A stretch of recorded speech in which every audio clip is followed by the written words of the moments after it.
I want to explain to you really quickly what the only thing is that's keeping you from your goals, right? All of us have these big goals and these dreams and these desires of things we want to accomplish. And we go out there and start pursuing it. And for some reason, we don't ever get to the finish line. We don't ever get to the end, right? The question is why? Like, what am I doing wrong? What am I missing? Recently, I had a chance to speak in front of a whole bunch of young entrepreneurs, and I wanted to help them understand the thing that's holding them back. Understand the things that are happening inside their brain, inside their mind, they're keeping them from being successful. Because if you understand these things, it gives you the ability to shift them and to change them so you can actually be successful. I remember the very first time I had a chance to talk with Tony Robbins, and I asked him, like, why, like, I'm teaching people how to be successful in life. Like, why are they not figuring these things out? And he told me something really fascinating. He said that only 10% of what you teach someone is the tactics, right? And 90% of your success is the psychology, things that are happening in your brain. If you understand how to master your brain, then it's easy to become successful in any area of life you want. You could be in athletics, could be in business, could be in anything. So this presentation I want to show you is one that I gave to a group of young entrepreneurs where we liken the mind to an elephant, a couple of monkeys, and a lizard. And I think that by watching this, it's going to help you to understand how to be successful in any area of your life. I hope you enjoy this presentation and it helps you to figure out exactly what's holding you back from being successful.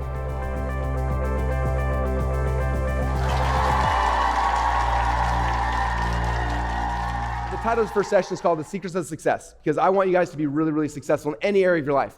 And that's what I'm going to talk about today, this first session. And we're going to be talking a lot about the brain and how it works, because if you guys can understand how your brain works, you can literally use it to accomplish anything you want in this life, which is pretty exciting when you start understanding that, okay? And so I'm going to go through a couple things. The first thing I want to talk about is the first choice that all of you guys have to make if you're going to be successful. The first choice you have to make is a choice called attitude. I want to tell you guys a story that literally changed my entire life. Like my sophomore year, I couldn't beat the guys, the two weight classes below me, so I cut down to 130 pounds. So what would happen? I would come in on a Monday morning to practice. I get on the scale. I step on the scale, and the scale would say I weighed 160 pounds. And then that Thursday, I had to weigh 130 pounds, or I didn't get to wrestle. So every single week, I had to lose 30 pounds. How many of you guys have ever tried to lose weight before? Okay, how many of you tried to lose weight as a wrestler? Okay, it's different weight. Yeah, Bowen's done, a couple of the wrestlers in the room. So when you lose weight as a wrestler, it's not like losing weight, like cutting calories and that. Like you don't eat or drink while wearing plastic suits to wrestle as hard as you can. You have to suck water out of your body. Okay, a gallon of water weighs 8 pounds. So if I lose 30 pounds in 4 days, I had to suck out like 3.5 gallons of water from my body to be able to make weight. And so I would do that every single week and every single week. And I remember like doing that. The first week is kind of fun. Second week you're tired. My third week you're like, why am I doing this? I am so tired. And I started coming with a bad attitude. I don't want to do it. And like, oh, I have to lose weight again. And like, it was just this frustrating thing. And I remember after one really, really, really hard practice, and I think I must have had a bad attitude. I think half the team did. Our coaches beat us up pretty bad. But I remember afterwards, our coach took us out into the hallway, and it was kind of this back hallway. It was completely dark. There were no lights. It was just like the backside of the gym. And he started like talking to us. He said, you guys, you have to understand something. He's like, we have practice every single day, right? You've all committed to be at this weight class.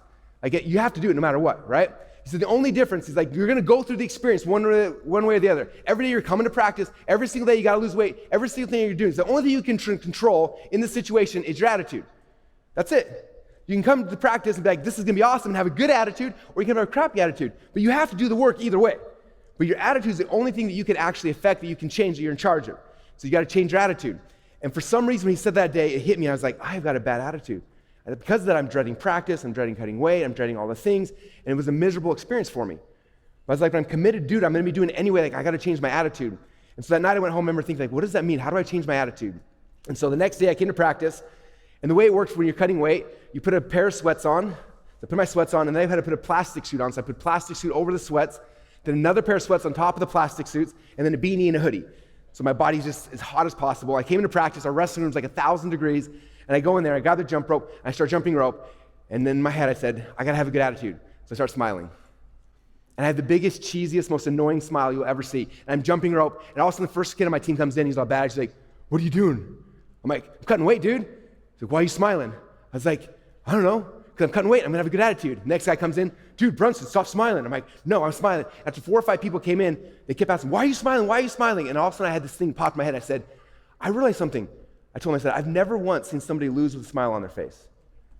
So I'm gonna smile as I'm going through this horrible thing, right? It was an attitude, it was a choice I was able to make, okay? And because of that, like, I ended up loving wrestling practice. I ended up becoming a really good wrestler. I had tons of success in my life, okay? How many of you guys go to school right now and you're like, oh, I gotta go to school, my teacher's so stupid. My kids better raise their hand. I drive you every morning, okay? okay? You guys like, oh, this is so hard, my teachers are so boring. Or you go to church, like, oh, I don't want to go to church today. Or you're like, oh, I gotta go work out, or my mom and dad want me to do this thing, and you go and you go through a horrible attitude. How many of you have done that, and then you have a bad time at church, or school, or doing your workout? Yeah, right? You've got to do it anyway. You've got to go to school. You've got to do the right things, right? So you got to do these things anyway, and you got two opportunities. You can go in there with a bad attitude, like, oh, the whole time, or you can go with a good attitude. And guess what happens? Both ways you're doing the experience. We do the good attitude, it changes everything for you. My biggest goal with this, I don't care if you guys learn nothing about marketing, I want you guys to believe in yourselves, okay? When I was growing up, I always thought I was a dumb kid. That was my identity. I literally would go to school, and because I struggled in tests, I struggled in school, I couldn't pay attention, teachers yelled at me. I remember, I don't know if someone told me, but in my head, I thought I was dumb. It's because I thought I was dumb, guess what? I did dumb stuff. I didn't do good in school, I struggled every single time, and it wasn't until I got into wrestling, and I remember, again, my whole life, I was like, I'm a dumb kid. I'm not good on tests because I'm dumb. I just thought I was dumb. And then I had a coach. And this is another wrestling coach. His name is Greg Williams. He's actually the head coach at Utah Valley University right now. And Greg was my head coach. I went out there, and the very first time I wrestled for him, he was my freestyle Greco coach. It was off-season wrestling. I went out there, and I stepped on the mat, and I started wrestling this guy, and this guy starts beating me really good. I'm getting frustrated, and then there's kind of a break. We have a period. I come off, and Greg said, hey, you're doing a couple things wrong. He's like, you got to shift this. He told me 3 or 4 things to change. So I'm like, okay. So I kept my elbows in, got lower, get inside control, like just some basic things. I went back out there, ended up wrestling, and ended up beating the kid. And I came off, and I remember Greg's looking at me with like a smile on his face. He's like, this is really cool. I'm like, what's really cool? He's like, you are so coachable. He said the word, you're coachable. And I was like, huh, I'm not dumb. I'm coachable. And this coach believed in me. He said, I'm coachable. He's like, well, if Greg's a really good coach. If he thinks I'm coachable, Like, I'm going to lean into that. And all of a sudden, I was like, oh, I'm coachable. Whatever my coach says, I'm just going to do it. Because that became my new identity, I'm coachable. I started listening. I started paying attention. I started doing anything that my coach said because I was coachable. Okay? Now, I'm fully aware that some of you guys coming here, you believe that you're dumb. You believe you're not smart. You believe you're lazy. You believe these things because people have told you over and over and over again. And because of that, maybe you've leaned into it, you've been lazy, right? Or maybe you've been dumb, whatever it is. But I'm here to tell you guys that you are capable of so much more than you even understand right now. All right, if you guys believe it, it's possible. It's the biggest thing. As soon as I believed I was coachable, I became somebody different. I became somebody better, right? When I started business, I didn't know how to do anything in business. I was struggling. I struggled in school. I struggled all these kind of things. And all of a sudden, one day I created something. I was like, wow, I'm kind of creative. I had an idea, and I actually did the thing. And it changed everything. As soon as I started believing in myself, everything shifted, okay? And I believe in you guys. Matt believes in you guys. Your parents believe in you guys. I want you guys to believe in you guys as well. Because if you believe in yourself, like literally anything you want to accomplish in life is possible. Okay, choice number 3. And this is the biggest one. This is the one where most people get stuck. Okay?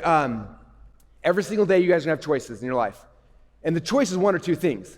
The choice is, are you going to move forward with faith or move forward with fear? Okay? I'm going to talk a little about Napoleon Hill today. Napoleon Hill is my favorite author. He's passed away before I was born, but he wrote some amazing books. One of them is called Think and Grow Rich. How many of you guys have heard of Think and Grow Rich? Good. He wrote another one called Outwitting the Devil, which is probably my favorite book right now.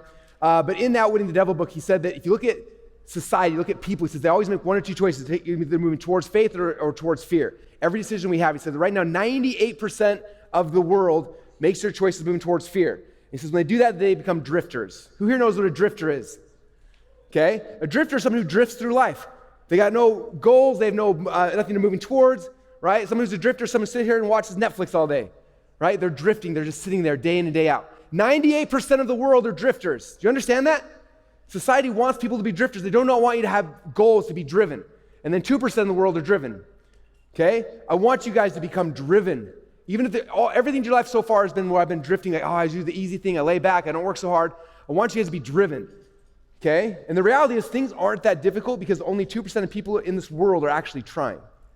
People are like, how do you get successful in wrestling? I'm like, well, because most of the other people I was competing against were drifters. They weren't working out like I was working out. They didn't want it the way I wanted it, right? I was one of the 2%. I was one of the driven who went after my goals, okay? And I'm going to talk about why these monkeys and lizards are here in a few minutes. But only 2% are driven, okay? And the difference between someone who's a drifter and someone who's driven is moving forward in faith or moving forward in fear. How many guys, when you get like things that come to you, like choices, you get really, really nervous, you get fear? Okay, it's normal. We're going to talk about why that happens here in a minute. I'm going to talk about your brain and why those things happen. And fear is a big thing. It keeps most of us back, okay? But we hear about faith. Faith is saying, like, I'm nervous, I'm scared anyway, but I know this is right, therefore I'm going to do it. I'm going to take that step. That's the difference between the driven and the drifters, okay?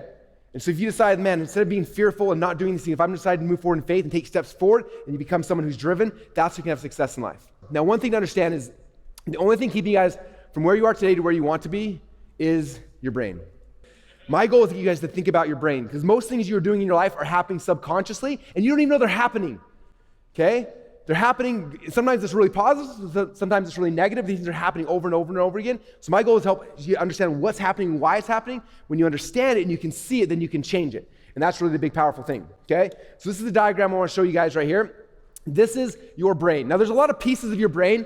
I'm gonna talk about 3 parts of the brain, the 3 that in my mind are the most important for you guys to understand to be successful in any area of your life. If you wanna be successful in sports, if it's music, if it's a hobby, it's art, it's whatever, it's business. Like, if you understand these 3 pieces of the mind, this is the key to understand things, okay? So the first is your conscious mind. This is an oversimplification. There's gonna be some brain scientists like, well, Russell, technically, no. This is the simplification. This is how I understand it, and it's changed my life understanding this. Okay, the front is your conscious mind, okay? In the middle is gonna be your subconscious mind, okay? In the back is gonna be your instinctive mind, okay? So I'm gonna help you guys to understand this and master. So I brought some friends along with me on this trip to help you guys to understand this. Some of you guys saw us carrying these things around when we were checking in the hotel today, or yesterday. Okay, so these are my friends. This is my friend, the elephant. What if I get him to hang out here? There's the elephant. This is my friend, the lizard. Put him right here. And these are my friends, the monkeys. Okay, we've got 2 monkeys here. Which one of these monkeys looks more emotional, like he's got emotional problems? Is this the emotional monkey? Is this the emotional monkey? This is emotional, okay? That's what I thought too. So which monkey seems more logical, like things make more, like the logical monkey? This is the logical? Okay, so inside of your mind, the conscious mind, there are these 2 monkeys that are in charge, okay? Buddha said that the conscious mind is like a monkey, okay? And what do monkeys do? They swing and they change and they talk and they chatter and do all sorts of crazy stuff, right? How many of you guys ever feel like that in your brain when you're talking to yourself and you're doing this and this and it's bouncing around, you're like, oh, I'm all over the place. How many of you have ever felt that before? If you haven't, you're lying. I know how our brains work, right? So we have these conscious brains that are crazy, they're moving around. In fact, I'm gonna come down here with you guys. Can I come down? Yes, go down, okay. I'm gonna grab, okay, I need to find somebody who is like the most emotional person here. You're emotional? Okay, you're gonna be the emotional monkey. Is your mom emotional or is she more logical? She's more logical. Okay, you get a hold of the logical monkey. Okay, so we've got these 2 different monkeys. Actually, do you guys wanna stand up so everyone can see the monkeys? I wanna talk about what these things are. Okay, so if you look at the picture up here real quick, so the monkeys are our conscious mind, right? And we have these 2 monkeys that we're always sitting here and having this conversation with, okay? All day long you guys have conversations with yourself and there's these 2 voices talking back and forth, okay? There's an emotional one right here. It's very emotional, and there's a logical monkey. We both have these. Now, typically as kids, we have our emotional ones a lot louder. As adults, usually our logical ones a lot louder. In fact, check this out. I want to show you guys something cool. When you see Twinkies or brownies, what do you think? I would do Twinkies. Do Twinkies, right? Do you want to eat a Twinkie? Yeah. Is that a Twinkie or a brownie? I would do Twinkies. Do Twinkies? Why? What do you like about Twinkies? Because They're good, right? Yeah, they're good. Yeah, they're so good. I love the frosting inside, and they're so soft. All right, so me, I got a question for you. When you see these, what are your thoughts? Preservatives. Preservatives. What else are you thinking about? Stay away. Yeah, stay away. You think about the calories, like Yeah. 280 calories per Twinkie? That's insane. If I eat 3 of these, I'm done for the week, right?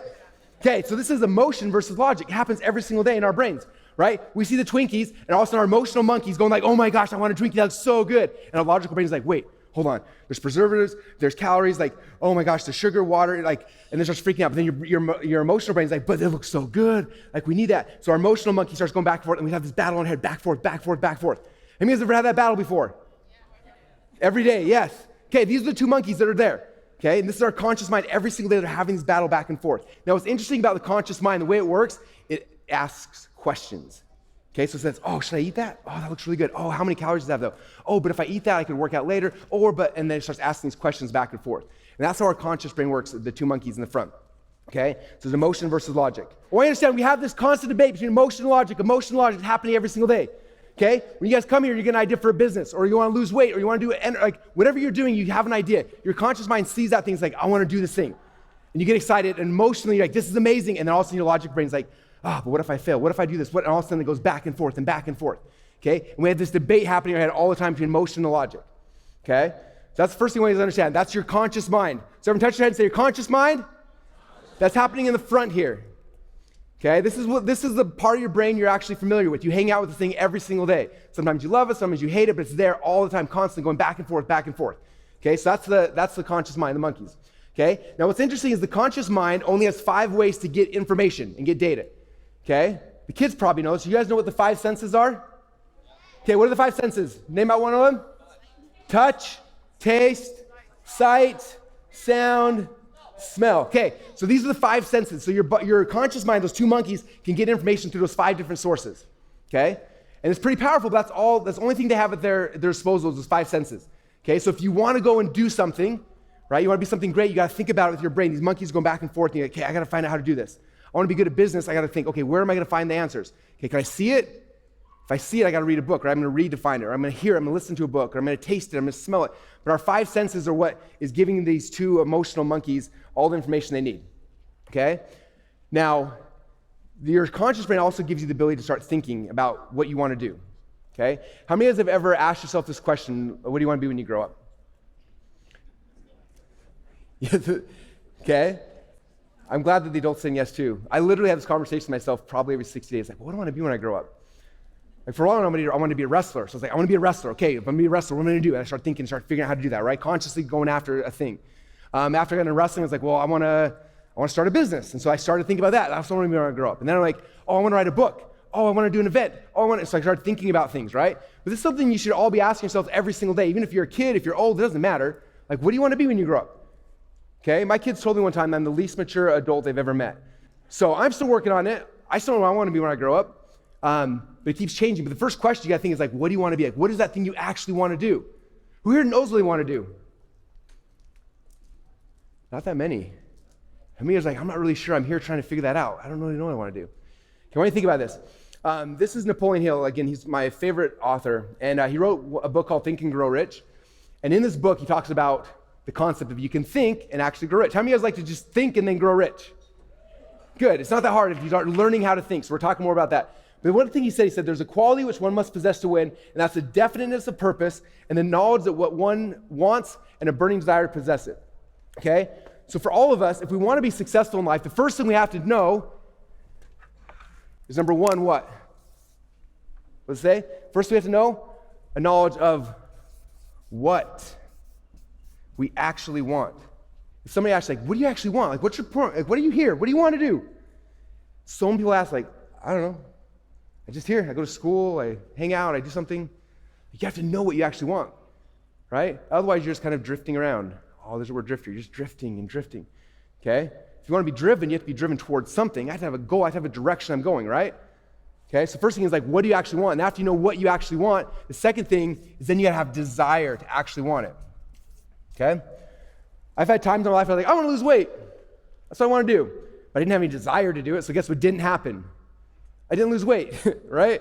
I got into drifting. I just hung back. I didn't do it. It wasn't until about a year and a half ago I was like, I am tired of feeling tired all the time. I need to get in shape. I need to figure things out. And I figured out this is what I want to do, what I'm going to do it. This is the time. And I had a desire enough that I actually went and made the change in my life to go and have success. Okay, business, same thing, wrestling, same thing, everything I was doing the same thing. For you guys, this question I want you guys to think about is what is it you actually want? And not just like, oh, that'd be nice. Oh, yeah, that's cool. And like, no, you actually desire, like, I want that thing so bad, I need to have it. Okay? So that's what I want you guys to think about. In fact, we're going to do a little assignment right now. I want you guys to figure out what is your definite purpose? What is your goal? What is the thing that you actually want in life? Okay? And it could be I want to start a business. It might be something else. It doesn't matter to me. So my question for you, I want you guys to think for a minute, like, what do you actually want? Okay? And I want you guys to dream a little bit. Because maybe you're like, I don't know if I'm ready for that. I don't know if I'm capable of that. I understand that. Like, I get nervous too. But what is it you actually want? I want you guys to think about that, and I'm going to have you write it down. So I'm going to give you guys 3 minutes, put some music on, and think about in your life, and this is not what your parents want, not what somebody else like, what do you actually want? Because we can go and get it. Whatever that thing is you want to get, we can get it, but you have to know what it actually is. So after we know what we want, then the second question is, why do you actually want it? What's your motive? Have you ever watched TV and they have like murder mysteries where someone dies and like they find a suspect, like what's the motive? Why did they do this? We need to know why they did it. So for us, we know like this is what we want, but the second question we'd ask is, well, why do we want it? So this is the key, you guys. If you don't know what you want, you can't get it. I promise you that. It's impossible. That's called drifting. Like, I don't know what I want. I'm gonna watch Netflix. I don't know what I want. I'm gonna go eat some food. I don't know what I want. Like, that's the way 98% of the world is functioning right now. Do you understand that? By you deciding this is what I actually want, guess what? You're ahead of 98% of the people in the world. And the good news is they can change, right? I wanted to be an Olympic wrestler for a while, and I didn't reach that goal, and I changed it. It's fine. You can change your goal. It doesn't have to be the same thing. But you have to have something you're moving towards, driven, not drifting. Okay, if you have something you're moving towards, that's how you can change your life, you can change other people's lives, but it all comes off of a direction. Now we're moving down to the next step. So we've got these two monkeys. Now these monkeys think that they're in charge. They assume that they're the ones in charge, right? So for all of you guys in your conscious minds, you're doing these things, you're like, oh, my mind's in charge, I know what I'm doing, and you think you're in charge, but guess what? I'm gonna ruin it for you. You are not actually in charge. I want you guys to imagine really quick, these two monkeys, this is your conscious mind sitting on top of this huge elephant. And these two monkeys are riding the elephant, okay? So here's our elephant. Look at this guy. So here's the elephant, and the elephant wants to go somewhere. So he's walking down. Can I borrow one of the monkeys? I'll give it back, I promise. Okay, so the monkey's here, and this monkey is riding this elephant, okay? And he's riding the elephant along, and what happens, the monkey's like, oh my gosh, I want to, and it said, I want something. I want to lose weight. I want to make money. I want to win a 2 Comma Club award. And he gets all excited because it's emotional, right? It's like, I'm going to win an award. This is going to be so awesome, right? Signs up, it buys a coaching program, whatever, gets all excited. And it's like, over there, I'm going to go over this, and we're going to win an award. And the monkey's looking over here. I'm going to go this way, I'm going to go this way. But then the elephant's like, do, and it starts walking the other direction. The monkey's like, no, go over here, over here, over here. The elephant's, I don't go over that way. This is the way I go, okay? This right here is your subconscious mind. And this thing is actually what's in charge. As much as the monkey thinks he's in charge, he's not. The monkey cannot steer the elephant. He can't shift it and move it. The elephant lifts his leg a little bit. It looks like a brain, right? Like there, boom. Did you guys see that? So there it is. There's the elephant, lifts his leg up. Boom, it's a brain. This is your subconscious mind, okay? Now, if you look right here, first talked about the conscious mind. The monkey's in the front, and then the subconscious mind is this middle thing right here, okay? And I want you to understand how the subconscious mind works. Okay, subconscious mind works through patterns, okay? So if you think about this, when you were a little kid, some of you guys are little kids now, but I think all of you guys have mastered this. How many of you guys remember when you were a little kid and it was the very first time your parents gave you pants? And they give you pants, like, you put your pants on. And you're like, okay, like, how do I do it? And the emotional monkey's like, I want some pants, this is amazing. And then the logical one's like, well, what goes on first? So I put the left leg in, the right leg in, like, I don't know. You start thinking through it, and then the monkey's like, okay, put the right foot, left foot, and you do it once. You're like, okay, now I know how to put my pants. Next day you wake up, right? And you're like, okay, I'm gonna put pants on again, how do I do it? And you're like, okay, well, yesterday I put right leg, left leg, right leg, left leg, and you're constantly thinking. And you do it another day, and eventually you do it again and again and again. How many of you guys remember putting your pants on today? Okay, like 2 people. Scott remembers, nobody else, okay? Okay, how many of you guys know that if you would go and watch it, when you put your pants on every single day, you put the exact same leg in the first time every single time? Okay, the reason why is because these monkeys consciously decide I want to put on pants. They did it so many times over and over and over again. What it did is it created a pattern inside your subconscious mind. Your subconscious mind is like, cool, I got this, pants on, and it plays the program and just goes and does the thing. Okay? So our subconscious mind creates these patterns. And the patterns look kind of like this. You have a tractor, right? And a tractor goes out and it starts like plowing the field, right? It does it over and over and over again. On the right-hand side here, what are those things? Who knows what those are called? Ruts, right? And the ruts get deeper and deeper and deeper. And after you do it 5, 10, 20, 30 times, eventually the ruts get so deep that the dude who's driving the tractor could let go of the wheel and it would just drive because the wheels are stuck in the ruts, right? It gets you exactly where you need to go. Okay, same thing is true for us inside of our minds, is that there's these ruts that we get into that they snap back to them and we go back in these ruts. Now, sometimes these ruts are really positive, sometimes they're really negative, okay? And so what we've got to figure out is like, what are the ruts? In fact, if you look at this, call this ruts, or we call them habits as well. Okay, there's 2 ways that habits are developed. Number 1 is they're environmental. That's how you spell environmental. So that means it's like, we didn't plan on it just happens, right? There's a whole bunch of things you guys do in your life right now that just happen. Sometimes they're positive, sometimes they're negative, but they're just happening because you've been doing them for so long in your life. How many of you guys have something in your life that drives you crazy? Like, God, why do I keep doing that? I don't want to do that, but I keep screwing up the same way. I keep doing the same mistake. I keep doing it over and over again. You're like, why do I keep making the same mistake? It's because somewhere you have this pattern, right? And I draw this, Napoleon Hill calls it hypnotic rhythm. So it's like this pattern, these ruts that you get into, and it's hard to get out of them once you get into them, right? The second way you create habits, the second way is you actually create them, right? You figure out what they actually want. So an example of this is in sports. How many of you guys are athletes in this room and done sports? Okay, so only sport I'm really good at is wrestling, so I'll use another wrestling analogy. But when I started wrestling, my coaches would go and they would teach me a move, right? And they would consciously teach my two monkeys, right? Okay, Russell, here's the move you're gonna do. And they would teach me the move, and my monkeys would be like, okay, how does it work? And I figure it out, and it's in my conscious mind. And then we would practice it, okay? So you go to practice, you drill things, right? You drill over and over and over and over and over again. Every day you go to practice, it's like same thing, get in our stance, inside control. We shoot the same leg, we get lower, like we practice the same thing over and over and over again. And we do it as many times as we can until it becomes a pattern, okay? In fact, there's it's one of Malcolm Gladwell's books. We talk about the 10,000 hour rule, right? Like to become amazing at something, you gotta do it 10,000 hours. After you've done 10,000 hours, it becomes so deep inside your mind that you're just perfect at it. Okay, so in wrestling, what would happen is we would practice the move over and over and over and over again. And then we get in a wrestling match, start wrestling, and all of a sudden someone shoots on you. I don't have to think like, what am I gonna do? Right? This pattern's my subconscious mind, and my pattern knows like, hey, move your leg, or snap them down, or you're gonna do this kind of thing. And it becomes part of who you are. Okay? So our job is to train our subconscious mind, to create the patterns, create the correct patterns so we get into ruts that actually help us as opposed to ones that hurt us. Does that make sense? Okay? So that's what our mind is. We gotta create these patterns and create these routines over and over and over again. Now, a couple of things that are interesting. How many of you guys have ever heard the saying that practice makes perfect? How many of you guys believe that? Okay, you gotta be careful. So I see this all the time with my wrestlers. We'll have a practice and we'll teach them a new move. Like, this is the move, now let's drill it. And we drill over and over and over again. And the kids will drill it wrong, over and over. They drill it close, but they're in bad position. They do the wrong thing. They drill it 10, 20, 30, 50 times incorrectly. After they're all these times wrong, then they get a match and they try to do it, and they do the move, but they do it incorrectly and it doesn't actually work. Okay, so practices make perfect. Perfect practice makes perfect. Okay, so you have to figure out like what is the thing you want and then practice it over and over and over and over again. Because if you understand this principle, it literally can change your life forever.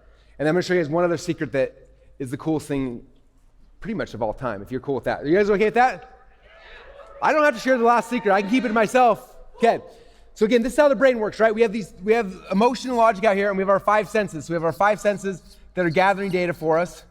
Doing things. So we're going out there figuring out what do we want. We're studying, we're learning, we're reading, we're figuring things out in our head. And then from that, we have to go and start creating patterns. So then we practice over and over and over again. We start creating these, again, Napoleon Hill called them hypnotic rhythm, but these patterns inside of our mind that are going to get us to what our goal is. Okay, we practice over and over and over and over again. Now, a couple of things I want you guys to understand, like when you compete in sports, if you compete and you're competing with your conscious mind, this is where you lose.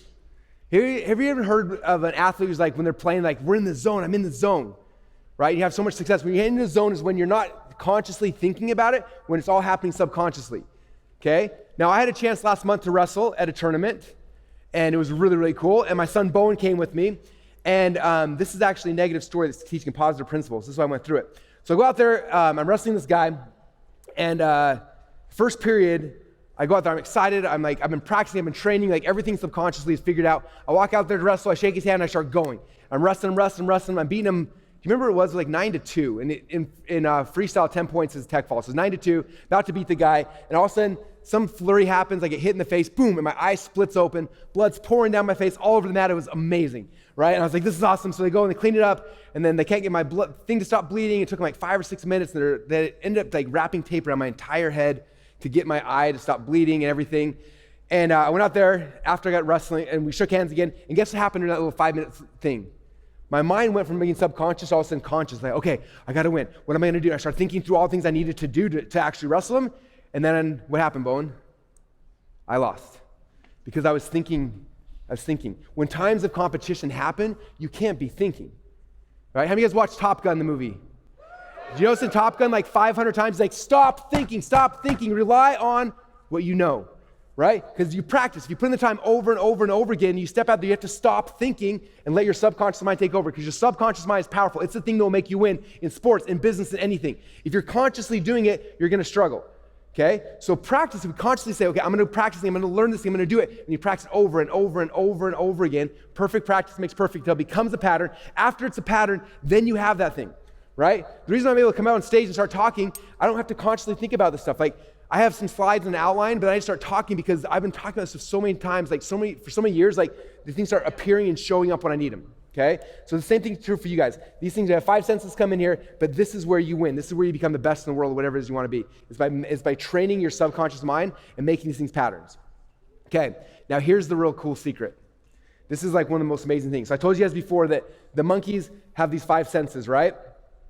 Now what's cool about this is you can go with these 5 senses, you can figure out most things, right? With sight, I can read things, so I can read books, I can read stuff, and I can learn a lot. With sound, I can hear things, listen to audiobooks, I can learn a lot. Taste, smell, touch, we have these cool things. But sometimes I can't find the answer with my 5 senses, right? And as you guys get older, you're gonna have to learn this more and more and more. And so what's amazing is your subconscious mind has this thing. And I'm gonna do a dotted line. And it's called the Sixth Sense. Have you guys seen the movie The Sixth Sense? This is not what I'm talking about. This is not where you talk to dead people. This is not The Sixth Sense. So Napoleon Hill calls the Sixth Sense tapping into, what does he call it? Unlimited conscious, or the infinite mind, infinite intelligence.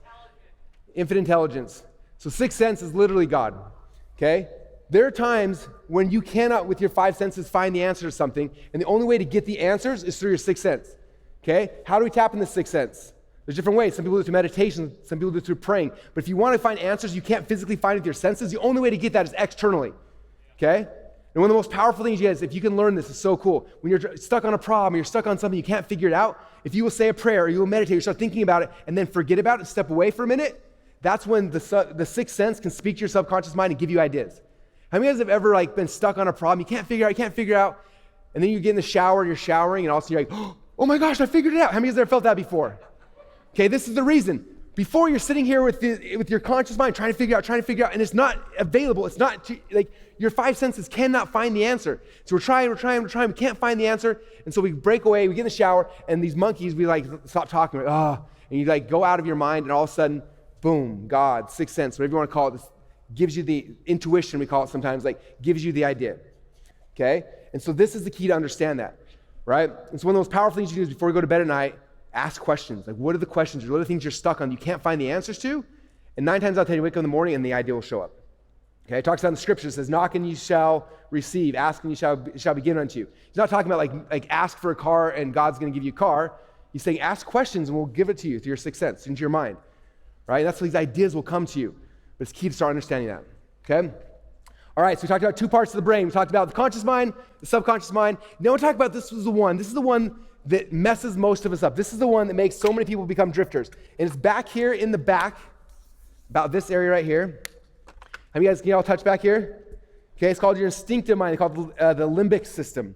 This is the instinctive mind. Now, instinctive mind right here is where fear comes from, okay? And that's why I have my little friend the lizard to show us. Now, what's interesting about this part of our brain, it was actually developed to help us with a lot of things, right? Like when you were born, you're born with 2 fears. You're born with 2 fears. So this is your body. And inside your body, you're born with 2 fears. Who knows what the 2 fears are you have when you're born? One of them is falling. So even when you're a brand new baby, the fear of falling. What's the other one? Loud noises. Loud noises, okay? So when you're born, those are the only 2 fears you have. That's it. Okay? And those fears are here inside this lizard back here. And they're back there, something like you start falling, be scared. You're like, I'm scared. Or you hear loud noise, be scared. But then what happens is you're 6 months old, a year old, and then your mom sees a spider, and she starts freaking out, screaming, ah! And all of a sudden your brain's like, I'm scared of spiders. And all of a sudden it adds this next thing, we are also scared of spiders. And then something else happens, right? I'm scared of a bear coming and eating me. I'm scared of, we start adding these fears. But we start with just 2, okay? Now these fears are actually, for the most part, good for us because they're keeping us alive, right? Okay, now there's 2 parts of this. The other side, we have our body, that this lizard trying to protect us so we don't die. We have this other thing inside of us called our ego. Ego. Okay? And this lizard also is there to protect your ego. It does not want you to feel bad. Now what's crazy about this lizard is evil, okay? This lizard speaks in absolutes. You know what that means? You guys remember Star Wars? Darth Vader's fighting at the end and he goes, only Siths deal in absolutes. Okay? An absolute is an absolute thing. So how many of you guys have ever been trying to do something and in the back of your head you're like, you're not smart enough? Absolute. You're dumb. You're going to be embarrassed. Don't do it. This is going to be hard for you. This is going to be scary, right? This is this lizard back here. Not only is he trying to protect your body from dying, he's trying to protect your ego from dying. So he's going to keep talking to you and pecking at you. And he tells you things about yourself, not because he cares about you, okay? This thing is amazing. It doesn't tell you what happened. It tells you how to feel about what happened, okay? It's back there in your mind. And all of us have this thing, okay? And this thing causes more people to slip into drifting and fear and scared than anything else, right? I can tell you, before we walked on the stage, I was backstage with my wife, my kids were back there, and you hear noises and everyone's cheering, and Brent's back there, and my kids are like, I don't go up there. I'm like, I don't either. Like, I'm scared too. Like, I still to this day get so scared every single time. Like, in my head's like, Russell, you're not ready. You're not worthy. It's not okay. What if they don't like you? What if you talk too fast? What if they can't understand you? What if, okay? This thing mocks me as much as it mocks all of us. We all have this, okay? But we have to understand this is a thing that's there to protect us, our body. It's good to help us run from bears and from spiders, right? But we have to be able to turn it off when it's talking about our ego, okay? Our ego is the thing it's trying to protect. So let me come over here. I have too many things in my pockets. Okay? So our body, we had falling and loud noises and eventually started adding spiders and things like that. And our ego, Tony Robbins says the two things that all humans fear, number one is that we're not enough. Number two, if we're not enough, we're not going to feel loved. Okay? And so that's the things this thing right here is yelling at us and talking about us over and over and over again. Okay? And it's protecting, the ego is protecting our status. Do you want to be my lizard friend? Okay. He's kind of mean, but you can tame him. That's the goal. Okay, you can tame him. All right. So these are the three parts of the brain you have to understand they're happening every single day. When you start understanding how they work and how they work together, it becomes really, really powerful. Fear speaks in absolutes. And fear's number one goal is to pull you from driving. It does not want you to be driven. It's scared to death. What if I try this thing and I fail? What if I try this thing and I mess up? What if I try this thing and I get embarrassed? What if I try? So it's trying to pull you away from being driven and make you become a drifter. Okay, and it's very, very, very efficient, seeing as 98% of people in the world are drifters, right? And so we have to understand that. So we talked about earlier, talking about there's faith and there's fear, right? Here's the picture. We're here on the elephant, and we've got a choice every single day, faith or fear, faith or fear. Okay, and the lizard's like, don't do it. You're going to fail. It's going to be hard. You've tried 3 diets this year. Don't try another one. You're going to fail again. You've tried a business. You've done 3 funnels. Russell said 1 funnel away. You've done 3. Don't even try it. Like, why would you try it again? It's so embarrassing. You look like an idiot, right? Like, don't go step on the wrestling mat. Like, you're wearing a singlet. It's embarrassing. You lost last time. You lost this guy. Like, all the fears. Like, this thing's trying to protect your ego over and over and over again. But by protecting your ego, it's destroying your life. You have to understand that. So we have to learn, how do we turn this thing off? Because I do not want to move forward in fear. Nothing good comes to you, to your family, to your life, to your legacy, to anything if you're moving forward in fear. And that's what this lizard wants to do. It wants you to be in fear. So you have to come back and say, okay, stop talking to me. I need to move forward in faith. The monkeys on the front, they are faith. They want you to move forward. They set a goal. I want to win a 2 Comma Club award, but you're dumb. But I see one on stage. I want to win one. Yeah, you're not smart enough though. But like all these people, I see kids winning, other people winning it. Yeah, but you're just not that good looking. You're not good on camera. You talk too slow. You talk too fast. Like a million things. It's going to try everything you can to keep you from being successful because it wants to protect your ego. Okay, so these are 3 voices in your head, you guys, and they're happening every single day, right? And so you have to become conscious of that, right? How many of you guys are sitting there and you're having these conversations in your head and you're so nervous, you hear all sorts of things. You're like, where's this coming from? Okay, this is how you know. The monkeys right here, they always ask questions. Okay, should I do that? Should I not do that? Like, what does that look like? Okay, if it's a question that you're hearing in your head, it's the monkeys. They're the ones trying to figure things out. They're searching through things. They're reading books. They're studying. They're learning. They're here right now paying attention to everything I'm saying, listening stuff. Okay? The elephant is hearing through the 6th sense, right? The 6th sense is quiet. It's not loud. It's not yelling at you. The 6th sense is like, hey, you should go help that person. Hey, here's an idea. Hey, here's something really cool you could do. Right? It's quiet. You just talk once or twice and that's it. And then the back here, that voice is absolutes. It's bad. It's trying to protect your ego. It's telling you why you're not enough, why you're not okay, why if you screw up, you're not going to be loved. It's trying to protect you in a way that's messing you up. Okay? It does not want you to be successful. It just wants you to be safe. Right? If you're safe all the time, you can't stretch, you can't grow, you can't change. Okay? So if you look at like the goal of this whole thing with your brain, this is the goal. Number 1 is you have to calm this lizard down. You have to learn how to say, no, I'm not listening to you. I am good enough. I am smart enough. I am tall enough. I am short enough, like whatever it is, right? You have to calm the lizard. Number 2, you have to learn how to guide the elephant. And number 3, that'll get the monkeys where they want to go. That's the goal with our brain. If we can figure those things out, like, okay, the monkeys say, I want this goal. I'm going to go accomplish I'm gonna make money, I'm gonna lose weight, I'm gonna be an engineer. You figure out what you actually want to do, and you start pursuing it, right? Then you got to start learning these things and create patterns to make it so it becomes easier. And you practice and you practice and you practice and you practice. 10,000 hours of practice till this thing gets such a good pattern that you can snap it anytime you want, right? And then we have to silence this lizard. Because every level, doesn't matter where you're at, it's gonna be talking to you and talking you down, why you're not good enough, why you're not smart enough, why you're not strong enough. Okay, if you can do that, then you can start being successful. Okay, because now you have control of your mind and your brain and how things work. Now, the next thing I want to talk about, I want you guys all understand that you're all superheroes. Okay, one of the things that you are going to learn when you start down any path, this lizard in the back of your head is going to keep telling you why you're not good enough, why you have these different problems. But I want you guys all to understand you're superheroes. How many of you guys have ever seen, any of the Marvel movies? That's it? Who here's ever seen a Marvel movie? Okay, so in the Marvel movie, it's really interesting because you're gonna see my mad drawing skills here in a second. Every superhero's got a different power, right? So here's the Incredible Hulk. He should be green, right? So what's Hulk good at? Yeah, okay, what's Hulk good at? There's one thing, all he can do is smash things, right? So there's Hulk, he can smash. Then you got Iron Man, here's Iron Man right here. Iron Man has no actual superpowers, right? What's he good at? His brain, he's very, very smart, right? He can create a bunch of gadgets. Then you got Captain America, what's he good at? Everyone's like, I don't know, he's really, really, being handsome. Did someone say being Then you got Hawkeye, you got all different superheroes, right? And independently, none of them are super great. But guess what happens? The aliens attack New York City and they all band together and they become the what? The Avengers, and now they have success, okay? This is what you have to understand. Most of you guys have a superpower, okay? But independently, you're like, well, I'm Hulk, I can smash stuff. And you're like, that's not that cool. All you do is smash stuff all day long. But if you do it and you work with people together, like everyone needs someone who can smash and this and that. Like I am talented at 2 things, maybe 3 max, that's it, right? But I got some amazing people on my team, right? John runs all of our ads, things like that. Me and John have very different personality, very different things.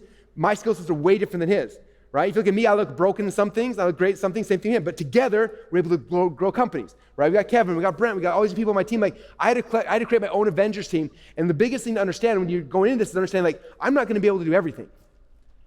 Okay, none of you guys are good enough to do everything. But if you're good at one thing and one thing only, it's all you have to really be good at. Okay? And so before you guys all came, I asked you to take some of the personality tests. How many of you guys actually took some of the personality tests? Good job. I've got my kids to take them, which I'm really excited for. So the personality tests, I love them because they help me to see what my superpowers actually are. So I'm gonna spend like 5 minutes or so going through those things because I want you to understand what your superpowers are, but then also understand that the goal to be successful in anything, you have to have different superpowers. Like when I wanted to be a state champion, a wrestler, a national champ, like I wasn't able to just go do it by myself. I had to get someone who's a good coach. I had to get someone who's good nutrition, like people that are good at different parts to be able to make a team that we could go and have success with, right? So my goal is to help you understand who you are, and then as you're networking and meeting other people, you can understand who they are as well, and you can start finding partnerships and things, okay? So the first one I want to go through is called the 16 personality test. It's actually called Myers-Briggs back in the day, but then 16 Personalities did a better job marketing it. And they made a really cool system. How many of you guys took Myers-Briggs? Okay, if you haven't, open it up. I want you to be able to see, you should have some letters like you're an ENFJ or a TSC, whatever those things are, right? You're gonna have some letters. So I want you to look at your letters, and I'm gonna go through what all these letters mean, and then that's how you're gonna understand what your superpowers actually are, okay? All right, so do y'all have them out in front of you? My kids got them on their phones. Okay, so the first letter here, either in the 16 personalities, either you're an E or you're an I. Introvert or extrovert, okay? How many of you guys who took the test are extroverts? You have an E? How many of you guys took that are introverts with an I? Okay, now I used to think that I was socially inept, okay? Because I'm very, very introverted. Some of you guys saw it last night at the meet and greet as I'm awkwardly standing there like, this is so hard for me to see people and talk to them. And then you see them on stage, it doesn't make any sense. Why is Russell comfortable here and awkward one-on-one? Okay, because I'm very introverted. And there's nothing wrong. Introverts are talented, extroverts are talented. There's nothing wrong either way. I always thought I was wrong. I thought I was broken. I'm like, man, I can't even talk to people. Like there's something wrong with me. And it wasn't until I realized like, I'm not broken, I'm just different. It's like, oh, that's actually really cool. One thing powerful about introverts are really good at disconnecting, creating things, and then showing them people. If you look at most successful people who like actors and people who write plays and stuff like that, most of them are very introverted. They create privately and they display things publicly. Okay, so that became a superpower for me. Extroverts are usually really good salespeople, really good one-on-one, really good at conversations and building things. So both of them are good, they're just different. So understanding I was like, oh, I'm not broken, I'm just different, was really, really powerful. Okay, a couple of things to know. If you're an introvert, a couple of things to know is that typically, if you're in a big room like this for a day or so, you're gonna be really, really tired. Introverts charge privately, right? So like you go back home by yourself and like that's how you have to recharge. Extroverts recharge amongst people. Okay, so how many of you guys know Robbie Summers? You guys all hear? You guys hear that voice? That's Robbie. Robbie, can you say yes? Yell one more time, real quick. Okay, so Robbie's the most extroverted person I met. So we do Inner Circle. We have all you guys come to Boise, and we're there for a couple of days. And like by the end of night one, I go to my room. I'm just like, oh my gosh. And Robbie comes in. Can we go out to eat with everybody and go hang out? And like, and he's like, who's just again tomorrow and the next day. Like he charges by being around everybody, and I charge by hiding in my room, cowering from everybody, okay? So that's the difference. Nothing wrong. Both are super powerful when you're building a dream team, okay? So that's introverts, extroverts. Number 2 here, this is the S in the N. How many of you guys were S's on your personality test? Okay, how many of you guys were N's on your personality test? Interesting. Okay, so I'll go with the N's first. I understand the bottom row because I'm the bottom row right across. So N's, if you look at any good movie, the villain is always the N, okay? Now, that doesn't mean you guys are all evil. I'm not evil. What villains do, villains will spend their entire life plotting and scheming some big, huge way to take over the world, right? You guys remember The Incredibles? Right? What was the bad guy in The Incredibles? Syndrome, right? So Syndrome had a bad experience as a little kid. He spent the next 50 years of life plotting and scheming to somehow kill Mr. Incredible. So much so he made weapons and made tons of money, built an island and robots and everything, just so he had one shot to kill to kill Mr. Incredible, right? So N's are people who plot and scheme. They create these big visions, okay? It's a superpower, okay? The way that I was able to create a business, I sit down, I brainstorm, what can I do? I could do this, I'll figure things out. My son Dallin is very much this way. Dallin's very much like, he's always planning the future and creating things like mapping out these big, huge things, right? So that's what an N is. Now, the S, on the other hand, is what most superheroes are. Superheroes respond to things, right? Syndrome takes over the world, Captain America's got to respond and fight back, okay? Iron Man responds. Like you look at most superheroes, they're usually S's, they respond, okay? So if you're someone who's an S, that means that when problems come your way, like you may not be like plotting and scheming the next 30 years of your life, but when something comes your way and attacks you, you're ready to rock and roll, and like you can start figuring out how to react, how to change, how to make things better, okay? So both of those are superpowers, right? I need people on my team that can plan how to take over the world, and I need people who, when crap hits the fan, they can react. So we need both of them. Both of them are superpowers, okay? All right, next one is the thinker and the feeler, okay? How many of you guys were the T, you're thinkers? How many of you guys were F, you're feelers? Ooh, about half and half. This is really cool. Okay, so I am a feeler. My business partner, Todd, who developed ClickFunnels, is the thinker. So what's fascinating, when I call Todd on the phone, if I say, Todd, how do you feel about this? He's like, I don't know what you're talking about. I'm like, Todd, what do you think about this? He's like, oh, and he's like the smartest man I've ever met on this planet ever, right? And Todd says, Russell, what do you think about this? I'm like,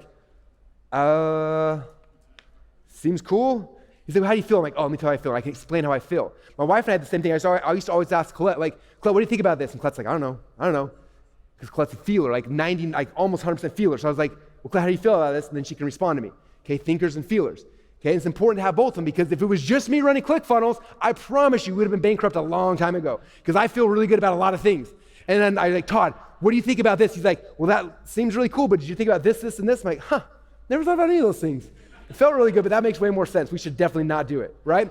And so we have checks and balances. So both those things are powerful and essential in any team. Okay, so you need thinkers and your feelers, but you need to understand what you are, and also understand who you're talking to. If you're talking to a thinker, don't ask them how they're feeling, because they're going to be confused.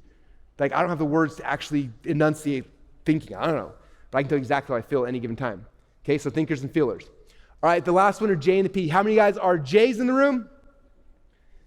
How many guys are P's in the room? Ooh, interesting. Okay. So you look at the J and the P, he's holding this little loop, okay? So the P is a loop opener, okay? So I am a hardcore P, and I drive most of my team crazy because all my team are J's. So J's, they want to close loops, okay? P's want to open them, J's want to close them. So what I do is I come into the office, I'm like, oh my gosh, you guys, I had this dream last night, I had this idea, we're going to do this. I start talking for like 45 minutes about everything, and I'm opening this like vision and this dream, and I'm so excited by it, and then my team starts driving me crazy. Because they all want to close loops, like, okay, well, what task are we doing first, and second, and third, and then when's it going to do, and what's the due date, and I'm like, you guys are ruining it. Stop trying to close these loops. Like, I'm not prepared for that yet. Like, this is a dream. It's probably not ever going to happen, right? Fully understand. And so for a while, it drove each other crazy. Like I wanted to strangle my team and they wanted to drown me at the same time. Like it was really, really bad until I started understanding this. I'm like, oh, you guys, we're just different. I'm a loop opener. And so I'll come in right now. I'm like, guys, I'm gonna open a loop. Do not try to close it. You'll ruin my dream. You'll rain on my parade. I'm just gonna talk for a little while. Don't take notes. Don't map out things. Don't put it on due dates. Just listen to me talk. And then I'll start telling this vision. And you see them all twitching a little bit, like trying, I'm like, don't take notes. Don't close that loop. I'm not ready yet. And they're like, okay. And then we get done. My thing, they're like, okay, so are we doing this? I'm like, I don't know. I'll tell you when we're ready to close the loop. And they're like, okay.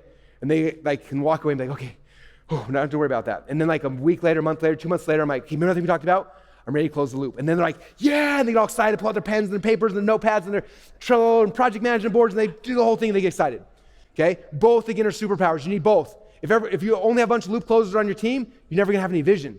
So you gotta have both of them. Does that make sense? Okay? So I'm always, and it's again important when you're talking to someone, know if they are the loop opener or loop closer. If you're trying to brainstorm with someone and they're trying to close loops, they're gonna drive you crazy, or vice versa. If you're a bunch of loop openers, you're gonna have tons of vision, nothing's ever gonna get done. Okay, we gotta have both. We gotta have the Hulk to smash things and Iron Man to think through things and Captain America to flex, right? We need all the things, okay? So that's how Myers-Briggs, that's how 16 personality works. So all of you guys have letters. So you could be an ENFJ or an ISFP, and that's the phrase you wanna learn. So for me, I'm an INFP, okay? So I'm introverted, I'm always plotting and scheming, I'm a feeler, and I'm always opening up loops, okay? But if any of you guys talk to me, in 5 seconds, I can know everything about you. You're like, oh, this is who I am. So Dallin, for example, my son Dallin, same thing as me. So I'm like, oh, Dallin, I finally make sense, like who you are. It makes total sense. And then Bowen took the test. Bowen and Dallin are twins, okay? They had the same thing, except for one thing was different, okay? Bowen is an ISFP. So Bowen is everything, except for Bowen's not plotting and scheming. Bowen's very reaction, right? So things come to him, he can react, he can tweak, he can change things on the fly, which is really powerful. Okay, Todd, my business partner, ClickFunnels, I had the same. Ours is the same. We're both, or I'm an INFP, he's an INTP. So everything's the same except for the T and the F. So we have checks and balances between us. Okay? When we hire teams and we have people working with, we try to figure these things out so I know how to work with people, what motivates them, what doesn't motivate them, how to make sure that they're happy. Okay? So that's the first one. Myers-Briggs is a really fun one. The second one I had you guys take was DISC. How many of you guys took DISC? Okay, if you got DISC pulled out, and again, my goal is to hope you guys understand, like, I'm not weird, because I guarantee this lizard in the back of you guys' brain, some of them is like, you can't do that, you're introverted. You feel awkward in front of people. You can never talk on stage.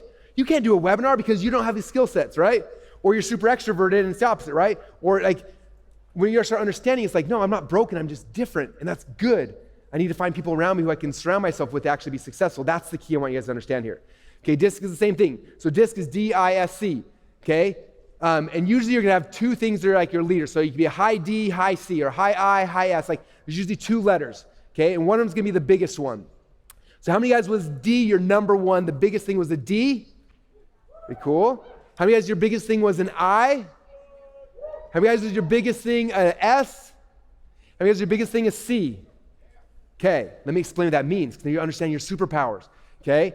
A D is someone who is decisive, they're driven, they're insane. These are the people that drive you crazy. I happen to be a 99D or something like that, okay? So like when I have something I want, I go for it. When I wanted to be a state champion wrestler, I went for it. I wanted to be, when I wanted to make $1 million, I make 10 million, 100 million, like I become decisive and I run and I go, okay? And so every good team needs someone who's a high D. Mandy, who's here, is someone who taught me DISC. And I remember the naturopath we go to, super cool guy, and he keeps trying to grow his business, he's struggling, and like I can't figure out why he can't grow it. I help him, I give him ideas, I just do this or this or this. And then Mandy said, well, the reason why they're not growing, there's no D's in their office. Everyone is an I, an S, or C, like they're very organized, they're very big, there's no D's. And I was like, oh, it's not a D on the team, we need someone to smash, like we need Hulk smash, right? The D is like the Hulk smash. Okay, so if you have a team right now and you're struggling, like you can't grow a company, you've been struck for a long time, it's probably because you don't have a D on your team, right? So get a D, get someone who's gonna be that person who smash through walls and get you to be successful. So that's what a D is, okay? An I is somebody who likes to be on stage. You want people looking at you, okay? You're the people who like, you wanna be on the Facebook Live doing the videos, you have the camera, you wanna be doing the podcast, you wanna be here, like you like the people to notice you, okay? Who are my I's again? You guys are the superstars, right? Guess in the band, who's the I? The I's the head singer every single time. It's the dude or the lady who wants everybody to see him who's the lead, like that's the lead singer, right? That's the key, okay? So that's what I is. S, stabilizing. These are the people that are super, super faithful. Okay, if you're married to an S, it's really nice because they're probably never gonna leave you, even if you're an idiot, which is really cool. But don't be an idiot, okay? Also, if you have someone that's S on your team, they're very faithful. They're not very likely to leave, to cancel, to walk away. Okay, S's are very, very faithful. And then C are people who are very organized. That's why I put a little filing cabinet there, okay? Because they're very able to like figure things out. Well, step 1, step 2, step 3, okay? So in your DISC profile, usually there's 2 letters that are big, okay? Who can guess what my DISC profile is? DI, anyone else? DCS. Okay, apparently Mandy told me I'm abnormal. I have 3 high things. So I'm a high D, a high I, and a high S. And almost no C at all. I'm so unorganized, so messed up. That's why I have 400 employees to organize the chaos that I create in the wake of all the stuff we do, right? But it's weird because most Ds, if you're a high D, usually like you plow over people and you like get really offended. But I'm also high I, so it means I want people to like me a lot. And I'm also high S, which means I'm super, and so like I have this like constant turmoil in my head where I'm like, I want to like yell at people to get stuff done, but I'm also like, I want them to like me, and like I'm super faithful, I don't want to offend them. And so like I have this constant like, But it's fascinating when you learn about yourself. I thought I was just broken. It's like, no, I'm not broken. These are things that the way that I'm kind of constructed, okay? So for all of you guys, as you're getting to know other people in this room and you're building teams, you're hiring employees, like understanding this is so powerful. If even inside your family, if you understand with your kids, your spouses, like you understand how to work with them, right? So that's kind of how that works. All right. And also inside DISC, it gave you your motivators. I'll spend a little less time on this, but if you upgraded, there's like I can't remember, 30 or 40 bucks you could upgrade and get the motivator. This shows you what your biggest motivations are, okay? So some of you guys are and you can probably guess this for most of you guys, some of you guys are motivated by aesthetics. Things have to look really, really good. Usually our artists, our designers, people like that are very aesthetic. How many of you guys, do you think aesthetic is one of your top motivators? Okay. Number 2 is ROI. It's return on investment. Now this one's interesting because I thought ROI meant how much money you're making. ROI doesn't. It means what's the return on my investment right here? Okay, ROI is actually my number 1 motivator. So the reason why I struggled in school so much is I could never see the ROI. Like, why am I doing this? I don't understand it, right? So if I'm in a conversation and I'm like, why am I'm not getting any return on this investment? Like conversation is hard for me, but if I'm in a conversation where I'm getting good on return on my investment, like it's just ideas or value, like I'll stay there for a decade. I'll stay there for a year or 2 because I'm getting so much from there. Okay, there's individualistic. How many of you guys like individual, like you just want freedom? That's why you're here. I just want freedom from the man. That could be your motivator. Political, some of you guys want to be political and like do those things. Some are altruists, they want to help people. Some are regulatory, they want to follow the rules. Some are theoretical. The theoretical people have got like 16 degrees. They've been in school, they got like 16 doctorates, 32 masters, and they just love learning. Like that's the theoreticals, okay? And so all these are important on your team. You need all these different type of people. Like I want a designer who's high aesthetic. I want the person who's running it to be high economic. I want like all these things are powerful, important parts of the team. Okay, so all of you guys are here hearing the same things. And I'll share one last thing with you guys that my dad taught me when I was wrestling. One of the most powerful things he ever told me. So this is mostly for the kids. Can all the kids hear me right now? Okay, all the kids, this is the most important thing for you to hear. Okay, so when I was wrestling, I wanted to be a state champ, and I wanted to be a national champ, and I had these big goals, right? And I remember I would go into the wrestling room, and I would be there with my teammates, and all of us were wrestling, and we had the same coach, same practice, same routine, same everything. And I remember doing everything that everyone was doing. And my dad, after 3 or 4 months of doing this, my dad came to me and said, look, he's like, I know you have big goals, and you're doing what everyone else is doing. He's like, if you want to be successful, if you really want to win this game, you can't be doing what everyone else is doing. Everybody is learning exact same moves. Everyone's spending the same time. He's like, you got to do an extra 20%. He's like, champions do this extra 20% that other people are not willing to do. He's like, if you'll do the extra 20%, that's how you're going to become a champion. So I was like, well, what do I do? Like, what does that look like, Dad? And he's like, well, I'm going to come after practice. My dad would come, as soon as practice got done, my dad would show up. As soon as practice got done, I did a second practice every single day for 4 years, right? I lift weights in the morning. I would run. I would do other things. I did the extra 20% that most people weren't willing to do. And because of that, I became successful. Same thing's true for you guys. You're all in the room with all these people here. All you guys are hearing the same words come from my mouth and other speakers' mouths. It's up to you guys to say, okay, I'm going to do the extra 20%. I want to become a champion. I want to have success in the thing I'm doing. And again, I don't care if it's business. I don't care if it's athletics, if it's something else. It doesn't matter to me. I just want you guys to be successful. I want you guys to be driven and not drifters. I want you guys to focus on that, because if you can do that, you can literally change the world, okay? And I know it's like a cliche thing to say, but I've seen it happen over and over and over and over again. Caleb Maddox, a 16-year-old kid making YouTube videos. And this is brutal. Like, I don't know if he'll talk about this or not, but like, I used to read the comments, and people were so brutal, more than anyone. Like, he'd making these motivational videos for kids, and people in the comments like, I hope you die, Caleb. I hope you go away. And people were so brutal to him. And I asked him, I said, Caleb, why don't you quit? Like, people are brutal to you in the comments. Like, I've never seen somebody brutal before. He said, because I had 5 or 6 people told me how much they hated me today. He said, I had 2 kids who told me they were planning on committing suicide, and my video stopped them from doing that. Like, that's the power. Okay? That's what we need all you guys. Okay, the world's getting crazy. I need all of you guys, young entrepreneurs, to step up, because in a few years from now, I'm going to be old and wrinkly and dead, and then it's going to be you guys who are in charge of all this stuff. All right? So if we can inspire you guys and give you guys what you need, it's going to be awesome.